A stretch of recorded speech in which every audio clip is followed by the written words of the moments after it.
सैयदा फातिमा और मौला अली में झगड़ा नहीं, बातों बातों में कुछ बात हो गई। सैयदा फातिमा को दिल में थोड़ी सी तकलीफ पहुंची, और जब ससुराल में किसी बेटी को तकलीफ पहुंचती है तब उसको बाप की मोहब्बत याद आती है। घर से निकली, मुस्तफा जाने रहमत के घर पे पहुंची। नबी कौनैन के घर का दरवाजा बंद है। सैयदा फातिमा ने कुंडी बजाई, अंदर से आवाज आती, कौन? सैयदा फातिमा ने कहा, बाबा आपकी बेटी फातिमा। मुस्तफा जाने रहमत फरमाते, बेटी लौट जा, इस दरवाजे पे तुम उसी वक्त आना जब तेरे साथ तेरा शौहर मौला अली मुश्किल कुशा आ जाए। लौट गई सैयदा फातिमा और बिलक बिलक के रोने लगी और रो के अर्ज करने लगी, अली मैं गई थी अपने बाबा के चौखट पर, आज मेरे बाबा ने मुझ पर अपने घर के दरवाजे बंद कर दिए।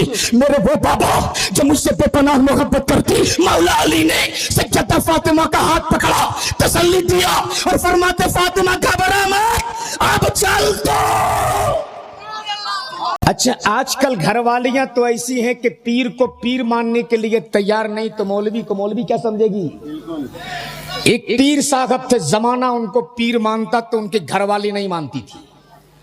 मुरीदों ने शिकायत की, हुजूर जमाना आपको पीर मानता, आपकी घरवाली तो आपको मानती नहीं है। तब पीर साहब ने सोचा अब कोई करामत दिखानी होगी। निकले पीर साहब घर से और हवा में उड़ने लगे। उड़ते उड़ते अपने घर के आंगन के ऊपर चक्कर लगाने लगे। सुबह सवेरे का वक्त था, बेगम आंगन में झाड़ू दे रही थी, नजर पड़ गई ऊपर। बोल पड़ी, मेरा शौहर फेंकता है कि पीर हूं, पीर पीर तो आज मैंने देख ली कि पीर ऐसे होता है।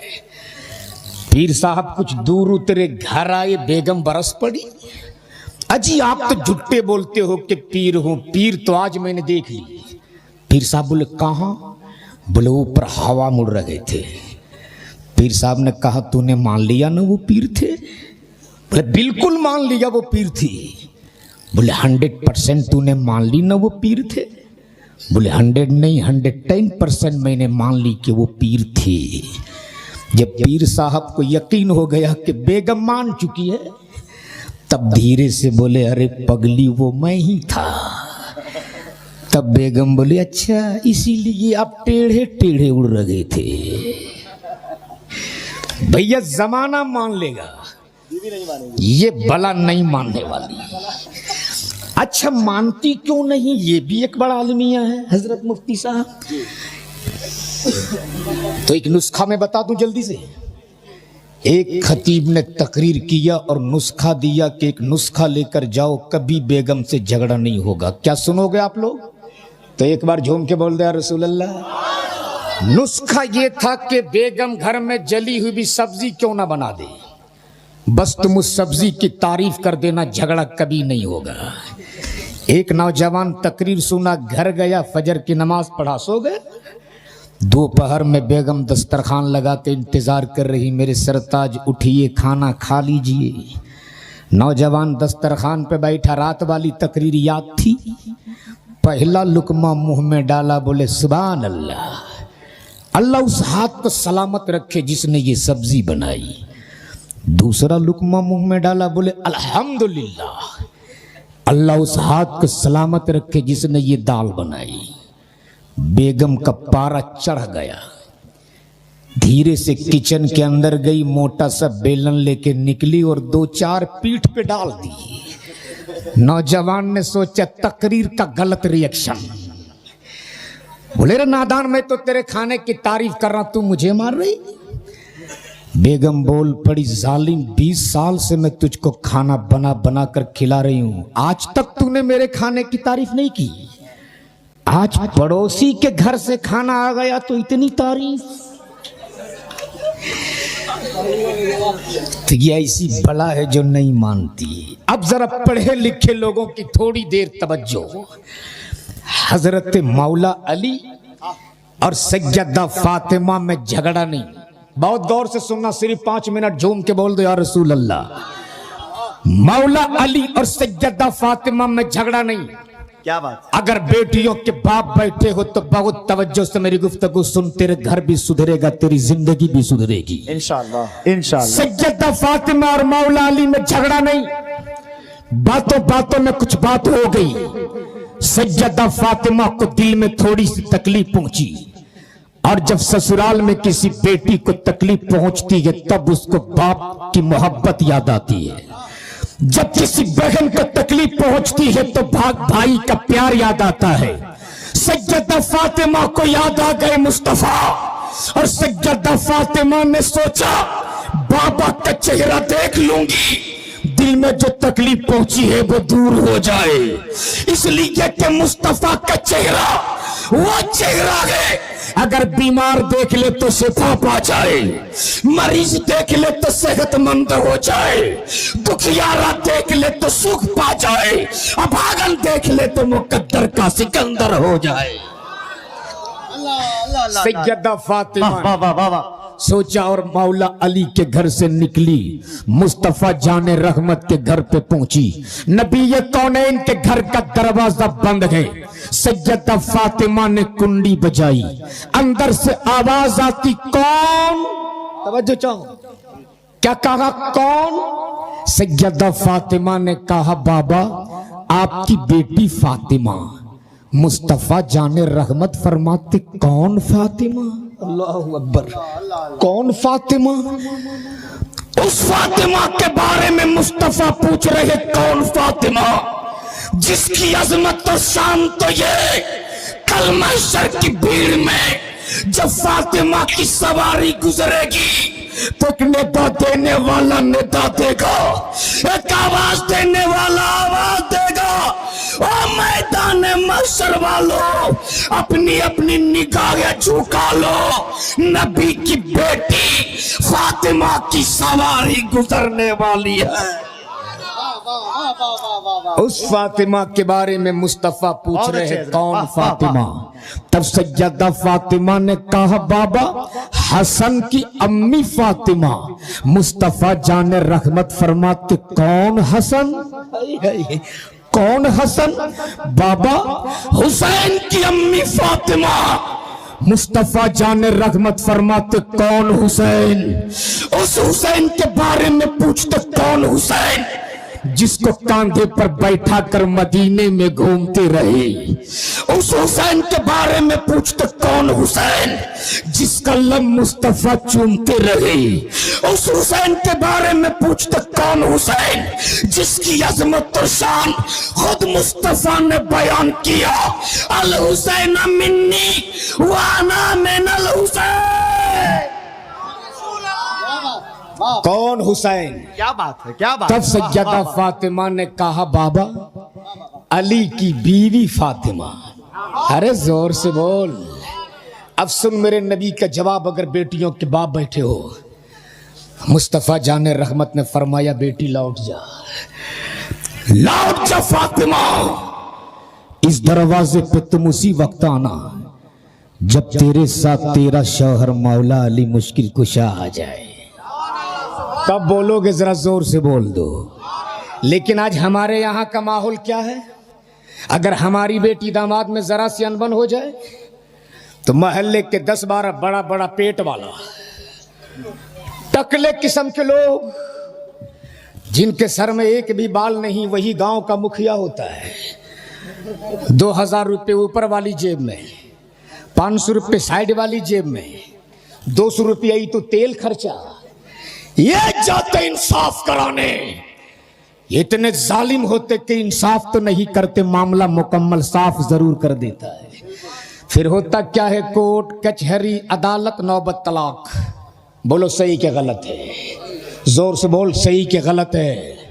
लेकिन मेरे नबी ने फरमाया, बेटी लौट जा, इस दरवाजे पे तुम उसी वक्त आना जब तेरे साथ तेरा शौहर मौला अली मुश्किल कुशा आ जाए। लौट गई सैयदा फातिमा, इधर मौला अली मुश्किल कुशा अपने घर पहुंची, देखे फातिमा नहीं है, दिल तड़प गया। और मौला अली ने सोचा, मेरी बातों से मेरी फातिमा का दिल टूटा होगा, मेरी बातों से मेरी फातिमा को तकलीफ भी होगी, मेरी फातिमा गई होगी अपने बाबा के चौखट पर। ढूंढ चले मौला अली अपनी बीवी फातिमा को। इधर से मौला अली अपने घर से निकलकर नबी के दर की तरफ, उधर से सैयदा फातिमा नबी के दर से निकलकर अली के घर के तरफ। बीच रास्ते में दोनों की मुलाकात हो जाती है। अब जैसे ही दोनों की मुलाकात हुई, मौला अली ने यह नहीं सोचा कि फातिमा मेरी बीवी है, मैं फातिमा का शौहर हूं। सैयदना मौला अली मुश्किल कुशा ने आगे बढ़कर सैयदा फातिमा को सलाम कर दिया, जोर से झगड़ा खत्म।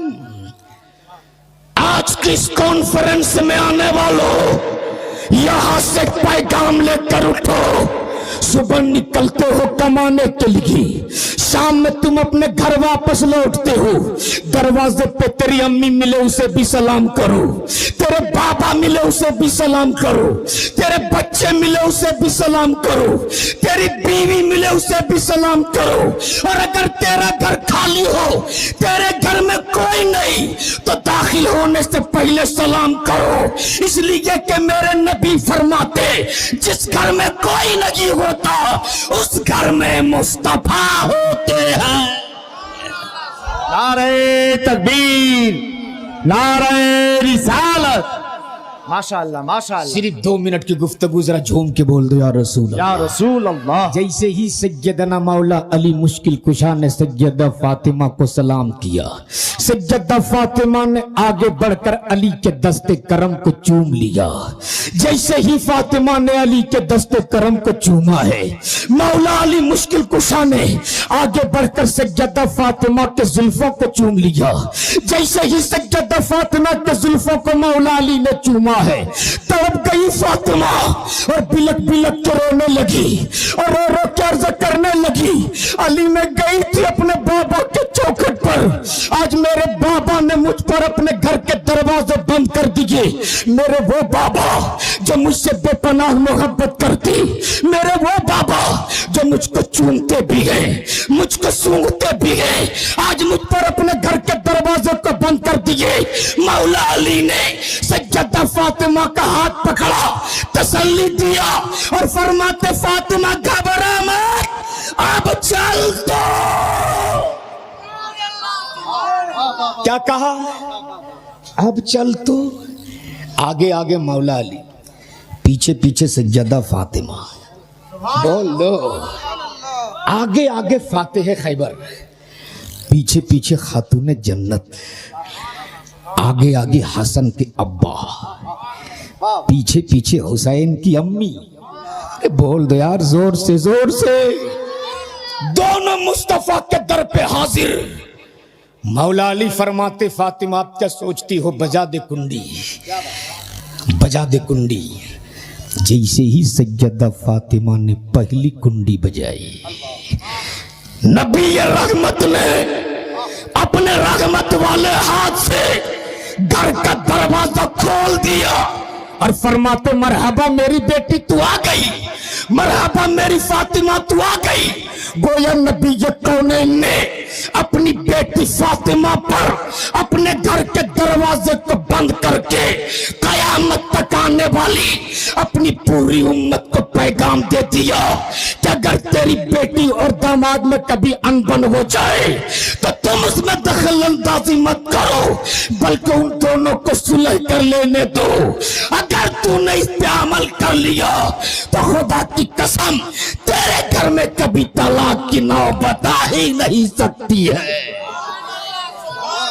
लेकिन आज हमारे यहाँ का माहौल है, बहुत उम्दा पैगाम, जरा सी बहुत ससुराल अच्छा में पैगाम। बेटी क्या को बात? तकलीफ पहुंच जाए, बड़ा सा फोन रहता है, सिर्फ उंगली घिसती है, अब्बू। बाप भी कम नहीं है, बोलता बेटी घबराना मत, अब भी आता हूं, उसका घर का खूंटा खंबा सब उखाड़ के रख देंगे। याद रखना, इससे आप अपनी बेटियों का घर सुधार नहीं रहे हो, घर बिगाड़ रहे हो। वक्त बड़ी तेजी के साथ सफर कर गया है, इस वक्त जरूरत है आपकी। आज हमारे यहाँ मस्जिदों के मीनारे और मदरसों की इमारतें देखकर हुकूमत परेशान है कि गरीब ये मुसलमान, लेकिन इनकी मस्जिदों के मीनारे इतने बुलंद कैसे होते हैं, इनके मदरसे की इमारतें इतनी अच्छी कैसी होती है। याद रखना, सत्ता के तिजोरियों के बदौलत हमारी मस्जिदें नहीं बनी, हुकूमत के तिजोरियों के सिक्कों पर हमारे मदरसों की इमारतें कायम नहीं है, बल्कि हमारी मस्जिद के मीनारे और मदरसों की इमारत अगर कायम कायम है तो गरीब मुसलमानों को दिए हुए ताउन के पैसे से आज हमारे मदरसे कायम है। बस अल्लाह हमारी और आपकी समात को कबूल फरमाए। आखिर में सिर्फ एक दुआ हमेशा अपनी जिंदगी का वजीफा बना लो कि हम जब तक जिए गुलाम मुस्तफ़ा बनकर। बोल दो आमीन। दम तोड़े तो गुलाम मुस्तफ़ा बनकर, कब्रों में लेटाया जाऊं तो गुलाम मुस्तफ़ा बनकर, मैदान क़यामत में उठाया जाऊं तो गुलाम मुस्तफ़ा बनकर। हम रोज कहते हैं कि हम उनका गुलाम हैं, हम रोज कहते हैं कि हम उनका गुलाम हैं। जिस दिन मदीने वाले मुस्तफ़ा ने कह दिया कि ये मेरा गुलाम है, उसी दिन हमें निजात का परवाना मिल जाएगा। जिंदगी सोहबत यार बाकी। खुदा हाफिज। अस्सलामु अलैकुम व रहमतुल्लाहि।